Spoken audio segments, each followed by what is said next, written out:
one of the strengths of the South Australian model is that if you're caught in a lie, you can be forced to publish a retraction. So actually have to own up to what you've done.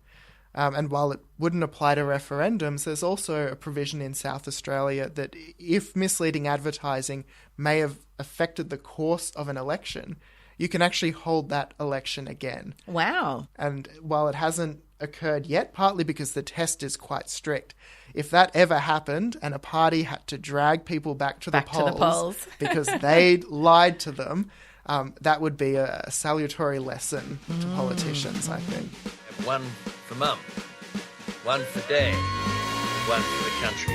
And there has never been a more exciting time to be an Australian. Budgets are about choices, Fran, and you show what you value through the choices you make. This is coal. Don't be afraid. Don't be scared. The Treasurer knows. I want an economy that works for people, not the other way around. We'll just end up being a third-rate economy, a banana republic. Just follow the money. G'day and welcome to Follow the Money, the Australia Institute's podcast that explains big economic issues in plain English.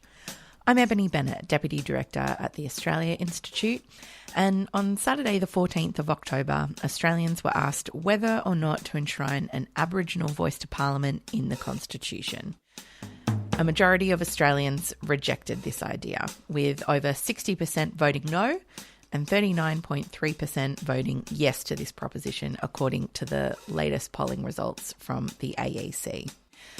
The ACT was the only jurisdiction in Australia to record a majority yes vote, though it is worth noting that booths with a high proportion of Indigenous Australians overwhelmingly voted yes in the referendum. The no cases won the Northern Territory, though at the moment a lot of the remote polling places are now starting to move from the Indigenous communities, and they're voting pretty solidly yes. According to Guardian Australia, 74% of the 11,000 people that live in the remote areas of the Northern Territory seat of Lingiari voted yes. And it also reported that the highest vote in support of yes was in Wadeye at 92.1%. The Tiwi Islands voted 84% in favour, and Maningrida recorded an 88% yes vote. Of all the remote mobile polling booths operated in the seat of Lingiari in the Northern Territory, only one of the 20 recorded a majority no vote. Good evening. We have breaking news tonight. The referendum for the voice to Parliament has been defeated. So an overwhelming rejection by Australians. Now they're raising concerns about the volume of misinformation that was posted. Information and disinformation has become a huge issue in this campaign. There's all sorts of claims, confusions and downright lies doing the rounds. The referendum campaign is fertile ground for disinformation. Leader Peter Dutton is seeking to change how referendum votes are counted. I think it's completely outrageous, to be honest. I mean, if a tick counts for yes, then a cross should count for no. But on this point about will this divide us by race, or, Dutton has claimed this will put race back into the Constitution, it's completely wrong. It's a lie, in fact. Constitutional lawyers, constitutional scholars, public lawyers more generally use that. The wording is wholly sound. Things that have been said about this vote have been tinfoil hat, bonkers mad. Spreading misinformation because they want a no vote. The Electoral Commission has seen a lot of disinformation out there and thought, hey, we've got to step in here. No one believes journalists anymore. As the dust settles on the voice referendum, it is clear that voters were subject to a torrent of lies, misinformation and disinformation during the campaign. The AEC is now forced to maintain a disinformation register to combat lies about the voting process and the AEC itself. And while there are consumer protection laws in Australia to prevent companies lying to consumers about their products, we don't have the same rules for political advertising. It is perfectly legal to lie in a political ad in Australia. But what would change if we introduced truth in political advertising laws, and who would decide the truth? To talk about this and more, I'm talking to Bill Brown, head of the Australia Institute's Democracy and Accountability Program. G'day, Bill. Good afternoon, Eb. Bill, we saw huge volumes of misinformation during this referendum campaign.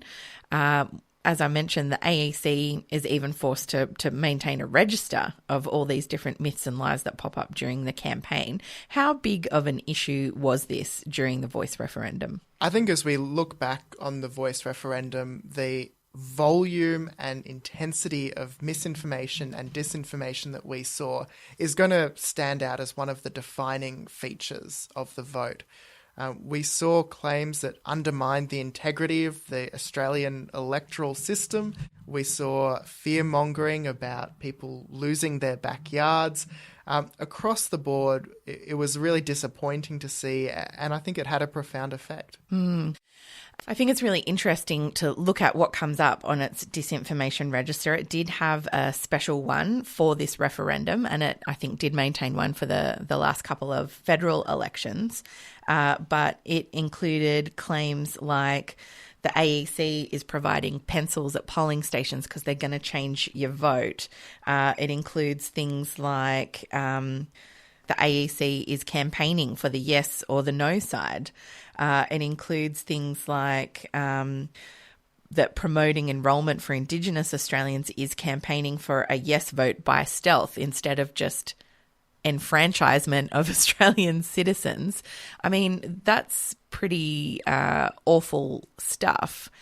And what does it say about us that the AEC is forced to maintain this kind of a register now? How difficult is this issue to deal with? I don't think it says anything good about us that they have to maintain this register. One of the things that stood out for me there is how many of those claims are recycled from the last federal election or adapted. So what we're seeing is people buying into and propagating myths over the long term. This wasn't something that just emerged because of the particulars of holding a referendum or the subject of the referendum. And some of those claims are ones that see more coverage in the popular press than others. Some of them would be limited almost exclusively to social media. And I think while there's always been lies in politics, the volume and spread of misinformation is something that's a product of the social media age, when anyone can make a tweet or a Facebook post that goes viral and is seen tens or hundreds of thousands of times. You mentioned pencils. So that's another issue that people are quite energised about in some parts of the social media conversation. Is it possible to erase someone's ballot? No, it's not possible, and there's several reasons for that. Make sure you write yes or no clearly on the ballot paper in English, and that way you can assure yourself that your vote will count. Never thought we'd be debunking claims about the Voice being part of a UN land grab or a plot to make Australia a republic. I mentioned the AEC disinformation register because one of the key impacts of persistent myths and lies about the electoral process really serves to undermine our very independent Australian Electoral Commission, and that's hugely damaging, isn't it? Absolutely. And it's one of the great strengths of Australian democracy that we have an independent commission, one that does a professional and non-partisan job of separating out electorates, of running elections. It doesn't have to be that way. It wasn't always that way in Australia. Before Federation, the process even of selecting an election commissioner was a political process. And we only need to look to the United States to see what happens when things like drawing the boundaries of electorates is in the hands of politicians instead of in the hands of independent bureaucrats. Yeah. The Australian Institute did some exit polling in the wake of the referendum. Are people concerned about this issue? Absolutely. What our exit polling finds is that most Australians report concern about the lies and misinformation that circulated on social media around the election campaign.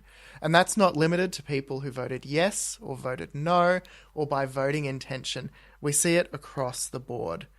So 9 in 10 yes voters, 89%, and 3 in 5 no voters, 62%, agreed that they were concerned about the lies and misinformation. That's really worrying when you've got a majority on both sides saying that they were witnessed and experienced misinformation that may have swayed how they voted, or at least made the process of researching how to vote harder. Yeah.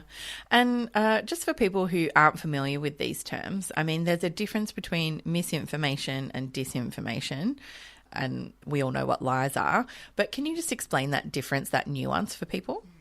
So misinformation is information that's wrong, but not necessarily maliciously or damagingly so.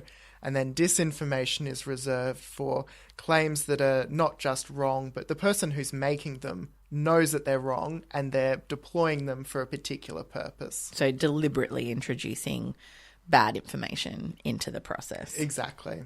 A significant number of TikToks and TikTok accounts which are spreading either outright disinformation, things like the idea that it's part of the Voice, for example, is part of a UN agenda, it's a land grab, it's sort of the World Economic Forum coming to steal your backyard. What did you think the referendum was proposing? So I thought it was more of a land grab type of thing. I heard some rumours. And where did you hear that? Just TikTok. Back in 1992, with the Mabo decision, that they're going to come for your backyard. They're going to come for your sheep station and your wheat farms. And I think underneath this is a really poor, really amateur understanding of land title and native title. But also, again, this fear-based politics. It's not about one person gaining more than the other. We know from the exit polling and just from listening to, Vox Pops on ABC and other places that a lot of people have been concerned and raising concerns about some of the lies that appeared during the referendum campaign. Things like, as you mentioned, it's a land grab, they're coming to grab your backyard, and all of those sorts of awful and racist tropes that we've seen so often in the past. Now, if something is reported incorrectly in the newspaper, you can write a complaint and hopefully get a right of reply or get a letter in the paper addressing that. You can maybe get a correction.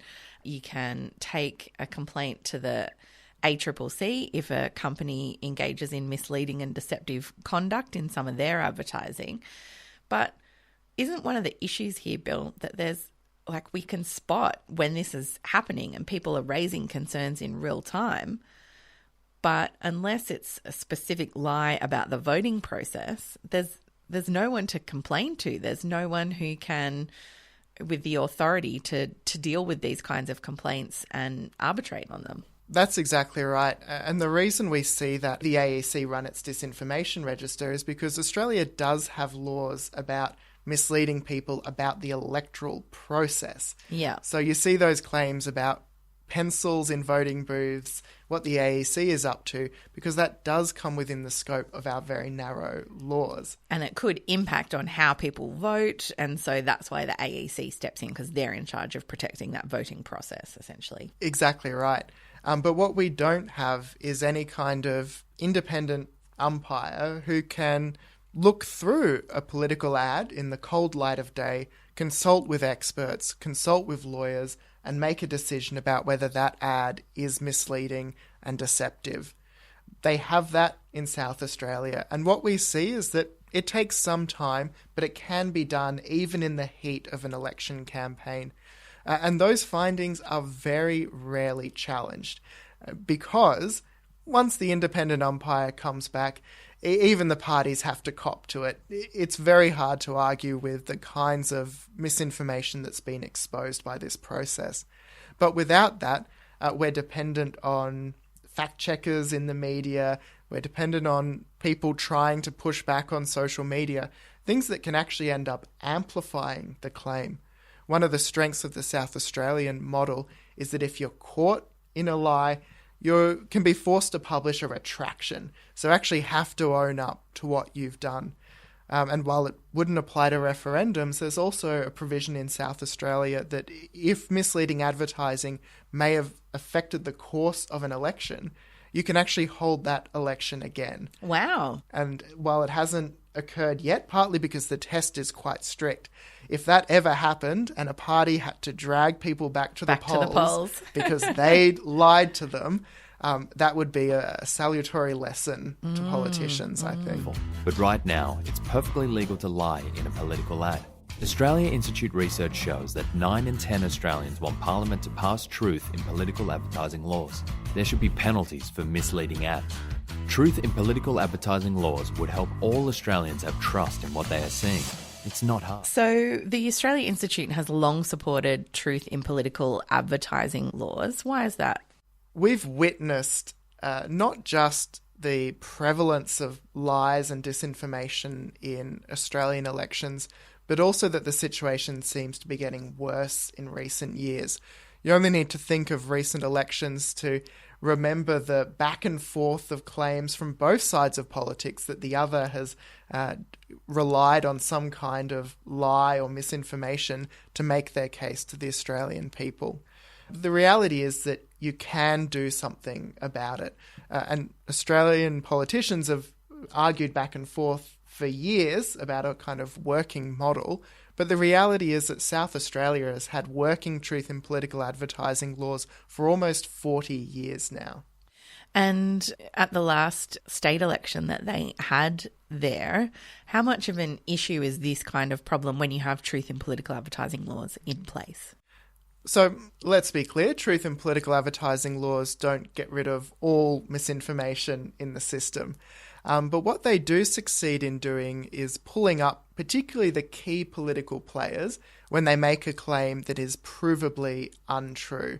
And in recent South Australian elections, we've seen the kinds of campaigns that might have been centrepieces elsewhere get pulled up by a ruling from the Electoral Commission that the campaign is based on a misleading or deceptive claim. An example is claims that your opponents have a secret plan to do this or that, which will be reminiscent to anyone who's followed. I've heard that one a few times before. Exactly. But also misusing the statistics in reports to make claims about what one party's energy policy means for savings, when the report clearly shows that those savings are not all available as a result of the policy change. I think we've really seen a flood of misinformation, and we've got to start asking the question of what does this mean for our democracy in the age of social media and anonymous accounts and bots. But just as we don't say a manufacturer that puts out a false claim in relation to their product, we don't say we can't regulate that because of freedom of speech. We do say protection is important. And so the same applies here. And what we did see are paid campaigns, right, where they are authorised and they are taxpayer dollar went towards pushing that material, in particular on social media. And in this day and age, it spreads like wildfire. It goes so quickly. If we don't have a deterrent or a requirement around misleading and deceptive content, we will just descend into an era of fake news, fake information and lies. After every federal election, and obviously we had one last year, the Parliament does look into electoral reforms in general. Is truth in political advertising on the agenda? Truth in political advertising is not only on the agenda, it's a commitment from the Albanese government. And Senator Don Farrell, who's responsible for the government's agenda here, has specifically said that he's waiting on the parliamentary report into the last election before deciding how to proceed with truth in political advertising laws. That parliamentary committee, called JSCEM, has heard evidence across the board about which laws apply in different jurisdictions, how South Australia and the ACT's laws actually work, and the popular support that those laws have. So I'm expecting once we get the final report from that parliamentary committee, there should be no obstacles to the Albanese government proposing the legislation and getting it passed through Parliament. We know from the support expressed by the crossbench, including the Greens, that there is easily a parliamentary majority for truth in political advertising once the Albanese government brings it forward. Yeah. It should almost be the very least we can expect from politicians, particularly when political parties and candidates receive public funding. They're actually getting taxpayer funding. Surely the least we can expect is that they won't lie to us in their political advertising bill. Absolutely right. I mean, between them, parties and candidates receive tens of millions of dollars in public funding, but they're not held responsible for how they spend that money. They're not required to make sure that the ads that they purchase with your money are actually true, give the full picture, and leave you a better informed person after seeing the ad. So do you think the kind of lies and misinformation and disinformation that we've seen in the referendum really gives the Parliament new impetus to make sure these kinds of laws are passed pretty soon? Absolutely. I think the disappointment of seeing the referendum, which could have been a unifying process, marred by misinformation and disinformation, is going to drive our parliamentarians to adopt these laws and hopefully take them seriously. Having agreed, ideally across the board, that we value truth in elections, that should lift the quality of the debate both when the laws apply and in circumstances when they don't. Information. But nothing protects voters from misleading and deceptive political advertising. Will you support my bill or introduce legislation without delay to provide voter protections in political advertising consistent with existing consumer protections? I thank the member for Warringah for her question. It is a concern that people can be the subject to misinformation. Order. Members on my left. So, Bill, you've talked about there, potentially being a majority within reach for the Albanese government to pursue truth in political advertising laws. Who in the Parliament has been taking up the fight for this?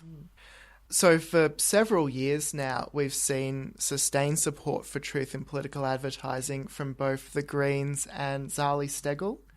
Zali Steggall's put forward a couple of private members' bills, including one that would have provided for truth in political advertising for the referendum.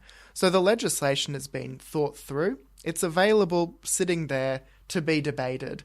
And because of the support from the Greens and the independent crossbench, we can be confident that it would pass if it came up for a vote. I'm afraid that's all we've got time for. Thanks, Bill. This episode was recorded on Tuesday, the 17th of October 2023, and things may have changed since recording. You can visit australiainstitute.org.au for all our latest research and content, and we're on Twitter at the Oz Institute with an AUS. My Twitter handle is Ebony_Bennett with a _N_T. Bill Brown is at Brown90, that's Brown with an E. Our producer Jennifer Macy is at Jennifer Macy, with additional editing by Emily Perkins. Our theme music is by Jonathan McFeet from Pulse and Thrum, with additional music from Blue Dot Sessions. Thanks for listening.